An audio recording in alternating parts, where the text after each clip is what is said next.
Hello friends, कैसे हैं आप? स्वस्थ होंगे, मस्त होंगे, अपनी पढ़ाई अच्छे से कर रहे होंगे। तो फ्रेंड्स, कल हम एक सीरीज चालू की थी जिसमें हम एनसीईआरटी का 12th क्लास का 11th चैप्टर बायोटेक्नोलॉजी के बारे में पढ़ रहे थे।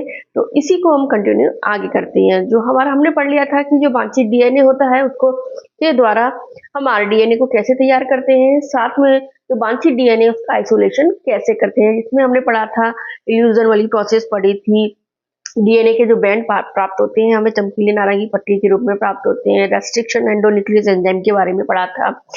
तो फ्रेंड्स, ये सब पढ़ने के बाद अब हम आगे इसका जो चैप्टर है उसका अगला पार्ट है उसको शुरू करते हैं। तो फ्रेंड, एक चीज और मैं बता दूं आपको कि अगर जो फ्रेंड्स सेकंड ग्रेड की तैयारी कर रहे हैं तो उनके पास तो अभी इतना टाइम नहीं है, तो खाली वो एक या दो बार अपनी इस वीडियो को सुन ले तो ही आपको उसको और मेरे नोट्स को देख लें तो एक बार एनसीईआरटी का जो चैप्टर है बायोटेक्नोलॉजी क्लियर हो जाएगा। लेकिन जो फर्स्ट ग्रेड की या आगे आने वाली किसी भी भर्ती की जो बायोलॉजी से रिलेटेड है उसकी तैयारी कर रहे हैं तो मेरा उनसे निवेदन है कि आप ये जो मेरे नोट्स हैं उनको एक बार देखिए और एनसीईआरटी की बुक को भी साथ में पढ़िए, साथ में इनको सुनकर अपने खुद के नोट्स बनाइए। क्योंकि इनको जो हम खुद अपनी पेन कॉपी से अपने नोट्स बनाते हैं वो नोट्स हमारे लिए इतने इफेक्टिव होते हैं क्योंकि वो हमारे जो अंदर तक है वो हमारे माइंड में पूरी तरह से सेट हो जाते हैं। तो प्लीज आप मेरे नोट्स को देखिए, इसके हिसाब से आप अपने नोट्स तैयार कर लीजिए। तो फ्रेंड, चालू करते हैं आज की वीडियो।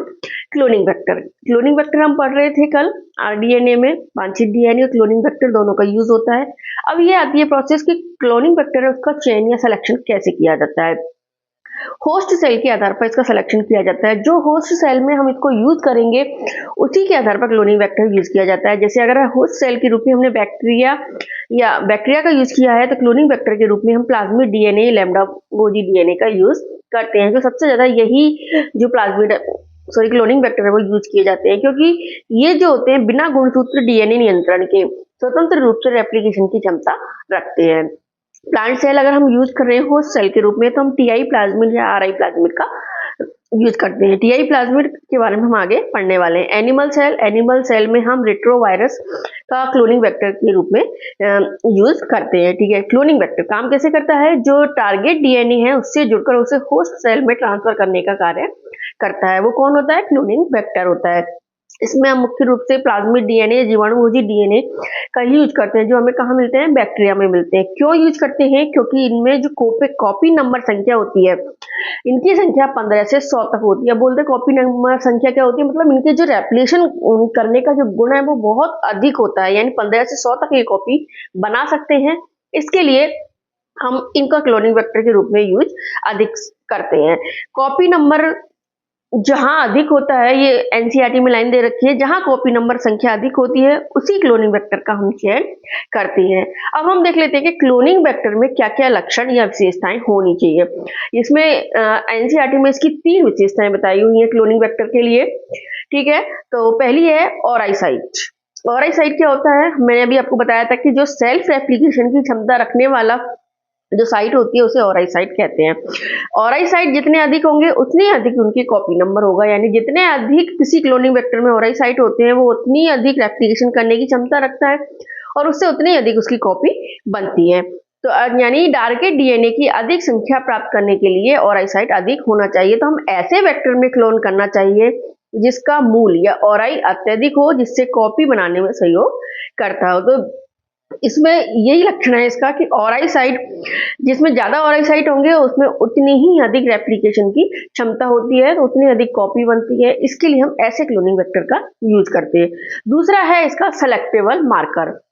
सेलेक्टेबल मार्कर वर्णक युक्त चिन्हक होता है, जैसे जो ट्रांसफॉर्मेट रूपांतरण नॉन ट्रांसफॉर्मेंट या रिकॉम्बिनेंट जो सेल्स होती हैं उनकी जो पहचान करने के लिए हम सेलेक्टेबल मार्कर का यूज करते हैं। तो क्लोनिंग वेक्टर है उसमें सेलेक्टेबल मार्कर भी होना चाहिए। तो रूपांतरण या ट्रांसफॉर्मेशन किसे कहते हैं? वह प्रोसेस जिसके द्वारा डीएनए के एक खंड को होस्ट जीवाणु में प्रवेश कराया जाता है उसे हम ट्रांसफॉर्मेशन कहते हैं। तो जिसमें ट्रांसफर हो जाता है उसे रिकॉम्बिनेंट सेल्स कहते हैं और जिसमें ट्रांसफर नहीं हो पाता है उसको हम नॉन ट्रांसफॉर्मेट कहते हैं, और जिसमें प्लाज्मिड चला जाता है लेकिन वांछित डीएनए नहीं पहुंच पाता, उस सेल को ट्रांसफॉर्मेट कहते हैं। तो इस तरह से हम सेलेक्टेबल मार्कर के द्वारा इन तीनों सेल्स की अलग अलग पहचान कर सकते हैं, जिसमें हमें जो रिकॉम्बिनेंट सेल, काम वाली सेल्स है, उसका हम यूज कर सकते हैं। इसमें मुख्य रूप से सेलेक्टेबल मार्कर जीन्स जो होते हैं, कौन कौन से होते हैं? एक तो एंटीबायोटिक रेसिस्टेंट जीन पाया जाता है, दूसरा इसमें अल्फा बीटा गैलेक्टोसाइडेज जीन इसमें पाया जाता है। ये दो जीन होते हैं जो सेलेक्टेबल मार्कर के रूप में काम में आते हैं। अल्फा बीटा गैलेक्टोसाइडेज जीन जो होता है एम्पीसिलिन के रूप में काम में आता है। इसकी प्रोसेस हम आगे देखने वाले हैं। टेट्रासाइक्लिन, एम्पीसिलिन, क्लोरोरेम्फेनिकोल, केनामाइसिन, ये एंटीबायोटिक रेसिस्टेंट जीन होते हैं जिनका हम सेलेक्टेबल मार्कर के रूप में यूज करते हैं। इनमें मुख्य रूप से जो इकोलाई होता है, इसमें ये उपयोगी होते हैं क्योंकि इकोलाई में है किसी भी एंटीबायोटिक के प्रति प्रतिरोध नहीं होता है। इसके लिए इन सभी जीन का यूज हम इकोलाई में कर सकते हैं। तीसरा, क्लोनिंग वेक्टर का जो लक्षण होता है वो होता है रिकॉग्निशन साइट, क्लोनिंग साइट या क्लोनिंग स्थल, जिसके जहां पे ऐसी साइट होती है जहां पे जो रेस्ट्रिक्शन एंडोन्यूक्लियस एंजाइम होता है वो कट करता है। ठीक है, तो रेस्ट्रिक्शन एंजाइम के लिए वेक्टर में कुछ या एक ही पहचान स्थल होना चाहिए, यानी रिकॉग्निशन जो साइट होती है एक या दो ही होनी चाहिए। क्यों? क्योंकि एक से अधिक पहचान स्थल होने पर उसके कई जगह पर रेस्ट्रिक्शन एंडोन्यूक्लियस एंजाइम को काट देगा, जिससे जीन क्लोनिंग की जो प्रक्रिया है वो जटिल हो जाती है। इसके लिए इसमें एक या दो साइट ही होने चाहिए। तो विजातीय डीएनए का बंधन दोनों एंटीबायोटिक रेसिस्टेंट जीन में से एक में स्थित प्रतिबंधित स्थल पर ही किया जाता है। ठीक है, तो जैसे आप R1 करके क्लोनिंग वेक्टर में अगर एक ही है तो उसको कई जगह से ये टुकड़े कर देगा। इस तरह से आपको कौन सी जगह, कई जगह पे एंटीबायोटिक रेजिस्टेंट जीन जुड़ जाएगी तो वो वेक्टर है वो काम का नहीं है। लेकिन R1, R2, R3 अगर ऐसे इसमें अलग अलग कई साइट हैं तो जो विशिष्ट एंजाइम है वो एक विशिष्ट स्थल पर ही काटेगा। तो उसमें जो है रेस्ट्रिक्शन जो एंडोन्यूक्लियस एंजाइम द्वारा जो काटा जाता है उसमें जो जीन क्लोनिंग की प्रक्रिया जटिल नहीं होती है, क्योंकि वो टारगेट जीन एक ही स्थल पर आके जुड़ता है। सबसे अच्छा एग्जांपल है इसका PVR322, जो इसको फ्रेंड्स याद रखना क्योंकि एनसीईआरटी में दिया हुआ है, उसका पूरा डिटेल भी बताया हुआ है। इसको हम कृत्रिम प्लाज्मिड डीएनए भी कहते हैं या रूपांतरित प्लाज्मिड डीएनए भी इसको हम कह सकते हैं। कहते हैं BR, इसमें जो शब्द है P यानी प्लाज्मिड होता है, ये एक सेलेक्टेबल मार्कर जीन इसमें पाई जाती है। कौन कौन सी होती है? एम्पलीसिन और टेट्रासाइक्लिन है वो इसमें सेलेक्टेबल मार्कर जीन पाई जाती है, जो कि एंटीबायोटिक रेजिस्टेंट जीन होती है। BR का मतलब है, इसमें BR होता है, BR से मतलब है इसमें बॉलिवर और रॉड्रिगस नामक दो साइंटिस्ट थे, उन्होंने इसके बारे में बताया था, इसके लिए इसको PVR322 कहते हैं। इसमें एक और साइट पाई जाती है। ठीक है, एक ROP होता है, ROP मतलब रेप्लिकेशन ऑफ प्लाज्मिड होता है, जो प्लाज्मिड का ही रेप्लिकेशन करने का कार्य करता है। जो वेक्टर होता है उसको भी रेप्लिकेशन कर देता है, तो प्रोटीन का निर्माण करता है और जो रेप्लिकेशन के लिए जरूरी होता है। इसके अलावा इसमें जो जीन पाई जाती है, रेस्ट्रिक्शन एंडोन्यूक्लियस एंजाइम पाई जाती हैं, जिनमें हिंड थर्ड, इकोआरआई, साल first, BOV second, clay first होता है। इसमें से BMHI और साल फर्स्ट जो होती है वो टेट्रासाइक्लिन रेसिस्टेंट जीन पर काटती है, यानी इनके लिए टेट्रासाइक्लिन के लिए संवेदी होती है और एम्पीसिलिन के लिए प्रतिरोधी होती है। इसके लिए इसमें ज्यादातर BMHI जीन का ही रेस्ट्रिक्शन एंडोन्यूक्लियस एंजाइम का यूज करते हैं। इसके अलावा PVU फर्स्ट एंड PST जो फर्स्ट होती है वो एम्पीसिलिन जीन पर काटती है, यानी इसके लिए ये संवेदी होती है। 2 है, उसके द्वारा हम जो टारगेट जीन है उसको ऐड करते हैं। तो रेस्ट्रिक्शन एक टेस्ट ट्यूब ले लो, उसमें रेस्ट्रिक्शन एंडोन्यूक्लियस एंजाइम डाला जाता है, साथ में रेस्ट्रिक्शन एंडोन्यूक्लियस के साथ में के रूप में इसमें BMHI का यूज करते हैं। फॉरेन डीएनए होता है, साथ में PVR322 जो हमने कृत्रिम प्लाज्मिड है वो इसमें डाल देते हैं। इसके साथ में डीएनए लाइगेज एंजाइम डालते हैं, क्योंकि जो आगे डीएनए स्ट्रैंड्स हैं उनको जोड़ने का कार्य करता है। तो BMHI जो कि टेट्रासाइक्लिन के प्रति संवेदी होता है, तो टेट्रासाइक्लिन जीन पर कट करते हैं और टारगेट जीन को जोड़ने का कार्य करते हैं। शेष भाग में जो एम्पलीसिन जीन है वो प्लाज्मिड में शेष रह जाती है, तो टेट्रासाइक्लिन जीन इसमें से निकल जाती है और एम्पलीसिन जीन है वो प्लाज्मिड में रह जाती है, साथ में टारगेट जीन भी इसमें पाई जाती है।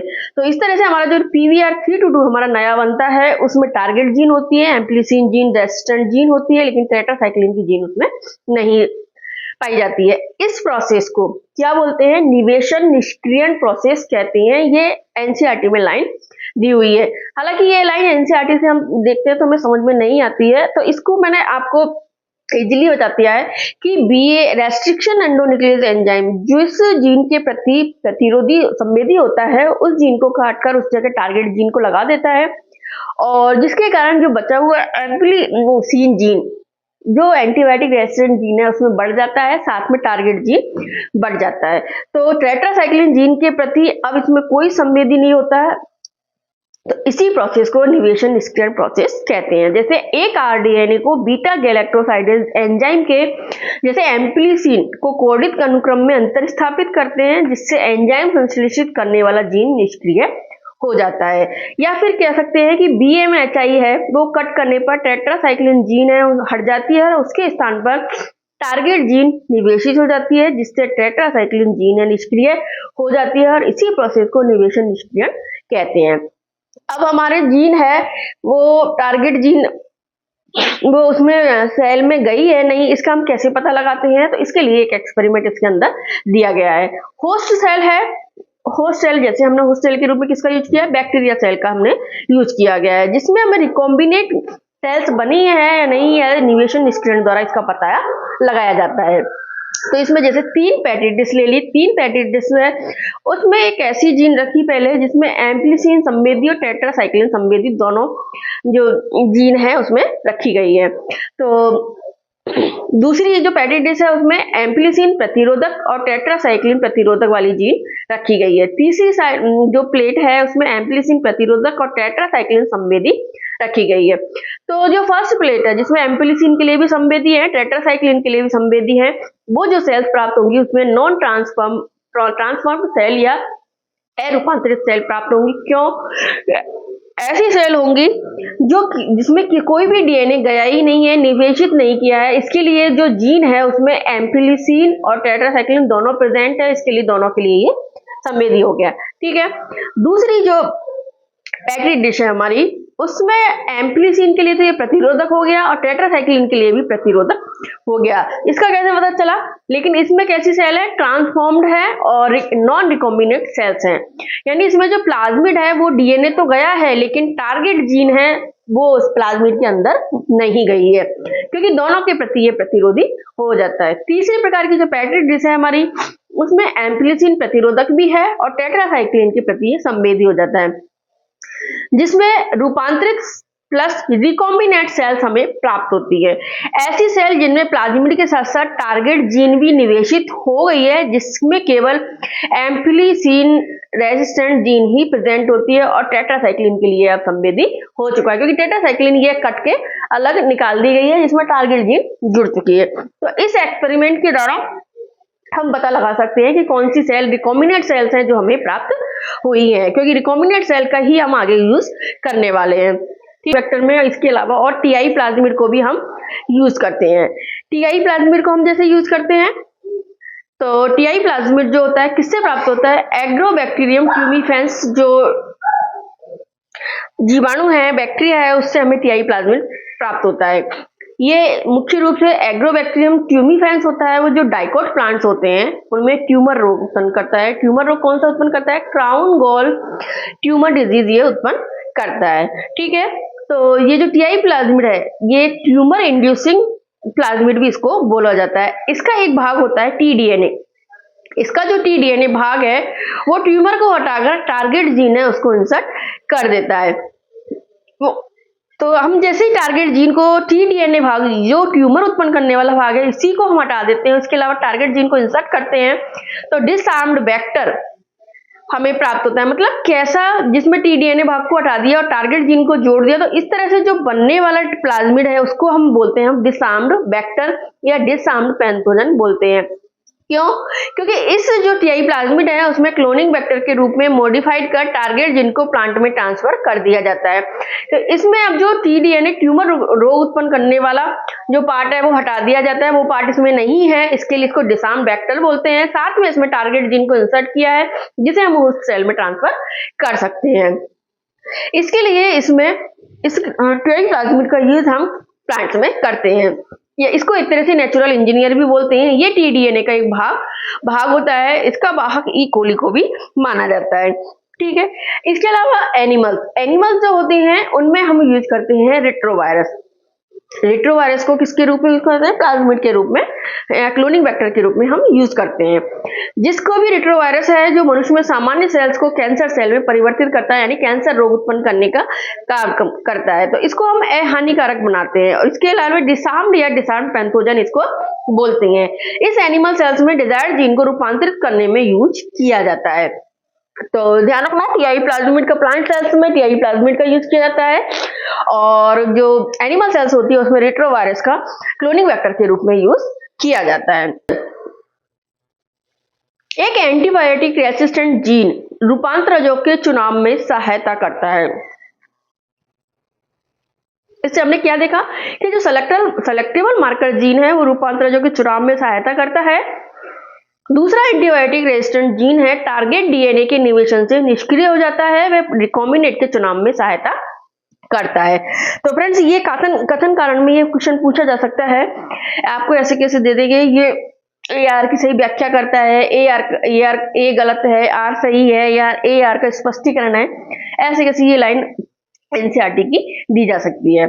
इसके अलावा हमने अभी पढ़ा था सेलेक्टेबल मार्कर जीन दो बताए थे, एंटीबायोटिक रेजिस्टेंट जीन, दूसरा है एक अल्फा बीटा गैलेक्टोसाइडेज जीन। इसको भी सेलेक्टेबल मार्कर जीन के रूप में हम यूज करते हैं, जिसमें क्रोमोजेनिक सबस्ट्रेट का यूज किया जाता है। उसमें सबस्ट्रेट का यूज नहीं होता है, लेकिन इसमें क्रोमोजेनिक सबस्ट्रेट का यूज किया जाता है। तो इसमें हम कैसे पता लगाते हैं? नॉन रिकॉम्बिनेट या रिकॉम्बिनेट सेल्स है उसका। तो जो नॉन रिकॉम्बिनेट सेल्स होती हैं उसमें टारगेट जीन गया ही नहीं है, टारगेट जीन इसमें नहीं गया है, तो इसमें कोई निवेशन निष्क्रिय नहीं होगा, यानी किसी भी जीन के प्रति संवेदी नहीं होंगे। तो अल्फा बीटा गैलेक्टोसाइडेज जीन है वो क्रियाशील रहेगी, और इसके कारण अल्फा बीटा गैलेक्टोसाइडेज जीन जब क्रियाशील रहेगी तो इसमें क्रोमोजेनिक जो सबस्ट्रेट है उसको मेटाबोलाइज्ड कर देगी या उपापचय कर देगी, जिसके कारण हमें ब्लू कलर की कॉलोनीज प्राप्त हो जाएंगी। यानी नॉन रिकॉम्बिनेट जो सेल्स होती हैं उनमें टारगेट जीन नहीं जाता है, इसके कारण निवेशन निष्क्रिय नहीं होगा, इसके कारण अल्फा बीटा गैलेक्टोसाइडेज जीन है वो सक्रिय रहेगी, और जो उपापचयी क्रोमोजेनिक सबस्ट्रेट के साथ जुड़कर ब्लू कॉलोनीज का निर्माण करती है। ठीक है, जबकि जो रिकॉम्बिनेट सेल्स होती हैं, रिकॉम्बिनेट सेल्स में क्या होता है, इसमें टारगेट जीन चली गई है, टारगेट जीन जाने के कारण निवेशन निष्क्रिय हो जाएगा, और निवेशन निष्क्रिय होने के कारण अल्फा बीटा गैलेक्टोसाइडेज जीन निष्क्रिय हो जाएगी, और क्रोमोजेनिक जो सबस्ट्रेट है वो उपापचय नहीं करेगा, मेटाबोलाइज नहीं होगा, और व्हाइट कॉलोनी हमें प्राप्त होंगी। ध्यान रखना, रिकॉम्बिनेट सेल्स में व्हाइट कॉलोनीज प्राप्त होती हैं, और जो नॉन रिकॉम्बिनेट सेल्स होती हैं उनमें ब्लू कॉलोनीज हमें प्राप्त होती हैं। या सक्षम कोशिकाएं हमें कैसे तैयार करते हैं कि जो हमने डीएनए तैयार किया है, आरडीएनए हमें जो बना है, उस डीएनए को हम उस सेल में डालना है, तो होस्ट सेल में डालने के लिए हमें कौन सी प्रोसेस यूज में करनी होगी? पुनर्योगज डीएनए के साथ रूपांतरण हेतु जो कोशिकाएं तैयार होती हैं उन्हें सक्षम कोशिकाएं कहते हैं। डीएनए कैसा होता है? एक तो ध्रुवीय होता है, यानी पोलर होता है, और चार्ज होता है, नेगेटिव चार्ज होता है ये। दूसरा, ये हाइड्रोफिलिक अणु होता है, जिसके कारण जो कोशिका झिल्ली है उससे आसानी से नहीं गुजर सकता है, जिसके लिए हमें अगर डीएनए को दूसरी होस्ट सेल में डालना है तो उसके लिए कई रासायनिक तरीकों का उपयोग करना पड़ता है, जिसमें क्या होता है कि डीएनए हेतु सेल्स को सक्षम बनाना होता है, और इसी को कॉम्पिटेंट सेल्स कहते हैं। इसमें क्या उपचार दिया जाता है? शीत या चिल्ड Ca+2 के साथ उपचार किया जाता है, जो कि एक द्विसंयोजी धनायन है, जिससे कोशिका भित्ति प्लस जो झिल्ली है उसमें ये छेद उत्पन्न कर देता है। अब इसको वापस से जब कोशिका भित्ति या झिल्ली में जो छेद उत्पन्न कर देता है, इसके बाद वापस से इसको 42 डिग्री सेंटीग्रेड पर हीट करते हैं, फिर उसके बाद पुनः आइस में रखने पर उपचार किया जाता है, तो आरडीएनए है वो सेल में प्रवेश कर जाता है, और बैक्टीरियल सेल है वो सक्षम सेल बन जाती है, यानी आरडीएनए युक्त सेल बन जाती है। तो इस प्रोसेस को भी फ्रेंड्स कई बार पूछ लेते हैं कि कंपेटेंट सेल्स सक्षम कोशिका बनाने के लिए किस आयन से उपचार किया जाता है, तो कैल्शियम आयन का उपचार दिया जाता है, चिल्ड कैल्शियम आयन का। इसके बाद इसको 42 डिग्री सेंटीग्रेड पर हीट करते हैं, शोक करते हैं, उपचार किया जाता है, शोक उपचार किया जाता है, फिर उसका आइस में रखा जाता है, तो आरडीएनए इसमें प्रवेश कर जाता है। अब यह जीन को ट्रांसफर करने के लिए दो प्रकार की जो मेथड है इसमें यूज किए जाते हैं, जो एनसीईआरटी में इसके हालांकि इसके कई मेथड्स होते हैं, लेकिन एनसीईआरटी में इसके दो ही मेथड दे रखे हैं। जीन डायरेक्ट जीन ट्रांसफर इसको बोल सकते हैं, जिसमें देखिए बायोलिस्टिक जीन गन्स मेथड है जो कि प्लांट सेल्स में यूज किया जाता है। पादप कोशिका में बायोलिस्टिक जीन गन्स मेथड का यूज किया जाता है, जिसमें क्या होता है कि डीएनए को गोल्ड या टंगस्टन है, जो धातु होती है गोल्ड या टंगस्टन, उसके साथ डीएनए को आवृत कर देते हैं और उसमें तेज गति से कोशिका में बमबारी की जाती है और जीन का ट्रांसफर, डीएनए का ट्रांसफर कर दिया जाता है। जबकि जो एनिमल सेल्स होती हैं उसमें माइक्रो इंजेक्शन के द्वारा ट्रांसफर किया जाता है। इसमें जो एनिमल सेल होती है उसमें माइक्रोनिडल का यूज करते हैं, जिसमें डीएनए को केंद्रक में अंतःक्षेपित किया जाता है। डायरेक्ट सेल्स के केंद्रक में ही अंतःक्षेपित किया जाता है माइक्रोनिडल के द्वारा, और जो इसमें यंत्र यूज करते हैं वो माइक्रोमैनिपुलेटर होता है। अगली प्रोसेस आती है कि isolation of genetic material DNA, आनुवंशिक पदार्थ का पृथक्करण कैसे किया जाता है। इसके लिए 3 पद इसमें एनसीईआरटी में बता रखे हैं। सेल वॉल का अपघटन किया जाता है, आरएनए प्रोटीन्स का रिमूवल किया जाता है, फिर तीसरा डीएनए अपक्षेपण या प्रेसिपिटेशन किया जाता है। इसमें क्या किया जाता है, सेल वॉल के अपघटन के लिए, चूंकि एनिमल्स में तो सेल होती नहीं है, एनिमल की जो सेल है उसमें तो सेल वॉल होती नहीं है, तो प्लांट सेल के लिए हम सेलुलोज एंजाइम का यूज करते हैं, फंजाई सेल के लिए हम काइटिनेज एंजाइम का यूज करते हैं, जबकि बैक्टीरियल सेल के लिए लाइपोजाइम का हम यूज करते हैं। फ्रेंड्स इसको याद रखना, क्योंकि ऐसे कई बार क्वेश्चन में पूछ सकते हैं, जैसे मिलान वाले क्वेश्चन भी दे दिए तो आपको कंफ्यूज कर देते हैं। अब ऐसे आप कैसे याद रखोगे, जैसे क्योंकि प्लांट की जो सेल होती है वो सेलुलोज की बनी होती है, तो सेलुलेज का यूज करते हैं। फंजाई की सेल काइटिन की बनी होती है, काइटिनेज का यूज करते हैं। जबकि जो बैक्टीरियल सेल है वो म्यूमेरिक एसिड या लिपोप्रोटीन की बनी होती है, इसके लिए इसमें लाइसोजाइम का यूज करते हैं। ठीक है, दूसरा है, फिर दूसरी स्टेप है, इसमें आरएनए और प्रोटीन्स का रिमूवल किया जाता है। आरएनए है, आरएनए को आरएनएस या राइबोन्यूक्लियस एंजाइम के द्वारा रिमूव करते हैं, और प्रोटीन्स है उसको प्रोटीएज एंजाइम के द्वारा हटा दिया जाता है।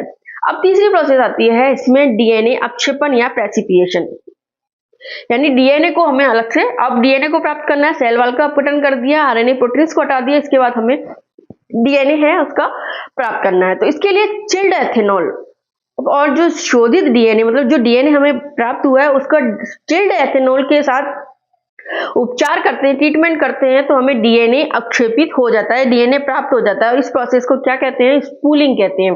ये क्वेश्चन पहले फर्स्ट ग्रेड में पूछा हुआ है कि स्पूलिंग प्रोसेस में क्या होता है, चिल्ड एथेनॉल के साथ शोधित डीएनए को उपचार करने पर जो डीएनए अक्षेपित होता है उस प्रोसेस को स्पूलिंग कहते हैं। तो आप ध्यान रखना, स्पूलिंग कहते हैं। अब जो डीएनए हमें प्राप्त हुआ है उसकी हमें कई कॉपीज चाहिए, तो कई कॉपीज प्राप्त करने के लिए हमें डीएनए या जीन एम्प्लीफिकेशन या जीन आवर्धन की प्रोसेस करनी होती है, जिसमें जीन की कई कॉपीज प्राप्त होती हैं। इसमें जो सबसे ज्यादा टेक्निक यूज की जाती है वो पीसीआर टेक्निक का यूज किया जाता है। पीसीआर यानी पॉलीमरेज चेन रिएक्शन, इसी प्रोसेस का यूज करके जीन एम्प्लीफिकेशन किया जाता है, जीन की कई कॉपीज प्राप्त होती हैं। इसको सबसे पहले दिया किसने था, कैरेमुलिस ने। इसे इन्होंने रसायन क्षेत्र में नोबेल प्राइज भी इनको मिला हुआ है। पीसीआर टेक्निक को किसने दिया था, कैरेमुलिस ने बताया था।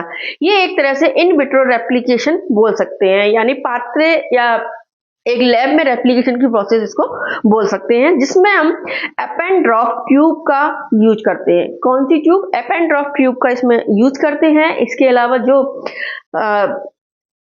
मटेरियल यूज किया जाता है उसमें आरएनए प्राइमर्स के 2 सेट यूज करते हैं, साथ में डीएनए पॉलीमरेज है वो एंजाइम इसमें यूज किया जाता है, जिससे जीन की कॉपी का संश्लेषण किया जाता है। एंजाइम के रूप में इसमें डीएनए पॉलीमरेज यूज किया जाता है।